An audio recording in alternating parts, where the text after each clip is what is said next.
possa, Senhor, derramar unção, Senhor, que você possa, Senhor, abrir as comportas do céu, Senhor, sobre os seus filhos que aqui estão de mão erguida para Ti, Senhor, que você possa, Senhor, fazer segundo o seu querer, segundo a sua vontade, Senhor, sobre as nossas vidas, Senhor, que você possa, Senhor, jogar por terra toda obra de bruxaria, Senhor, todo disse-me-disse, Senhor, que você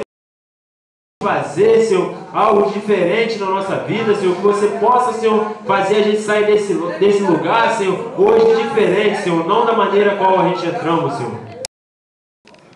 Querido Deus, em nome de Jesus, nós queremos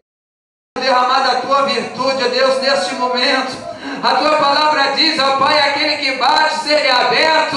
aquele que busca encontra, meu Senhor. A Tua palavra também fala, amado Deus, aquele que a Ti, Senhor, clama, Senhor, o Senhor responde.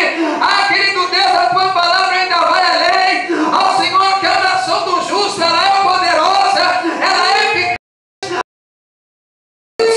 A Tua palavra é semelhante a uma espada, ó Deus de dois gumes. É por isso, ó querido Deus, nós cremos, ó Pai, que Teu agir, ó Senhor, é tremendo, é sobrenatural, querido Deus, porque o Teu nome, ó Senhor Jesus, é aquele que está acima de todo nome, quer no céu e quer na terra, querido Deus, todas as coisas, o Pai a Ti sugestor, querido Deus, por isso, eu creio que o Senhor está começando a trabalhar poderosamente agora. Eu creio, Deus, que o Senhor está tocando em cada sessão dos corações agora. Começa, Deus, por meio do Teu Espírito, fazendo o Teu mover agora. Querido Deus, em nome de Jesus, em nome de Jesus, ó Deus, em nome de Jesus, em nome de Jesus, vai derramando o Teu fogo agora. Vai derramando aí, Senhor, vai derramando, Pai, vai derramando o Teu fogo agora, Senhor, para que venha ser queimado todo mal, para que venha ser queimado, Deus, toda enfermidade. Senhor, em nome de Jesus, em nome de Jesus, começa a ser tirado agora tudo aquilo que não te louva, tudo aquilo, meu Deus, que não provém, Pai, da Tua parte, em nome de Jesus, que venha ser tirado agora, em nome de Jesus, ó Deus, aleluia. Abridor e calabanda, abridor e xeregele balabás. Soberano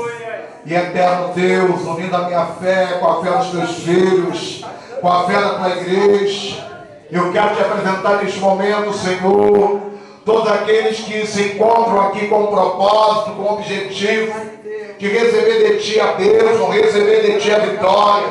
Senhor, eu espero neste momento, vai curando o enfermo, aquele que sofre de pressão alta, pressão baixa, bico de papagaio, ó Deus, colesterol,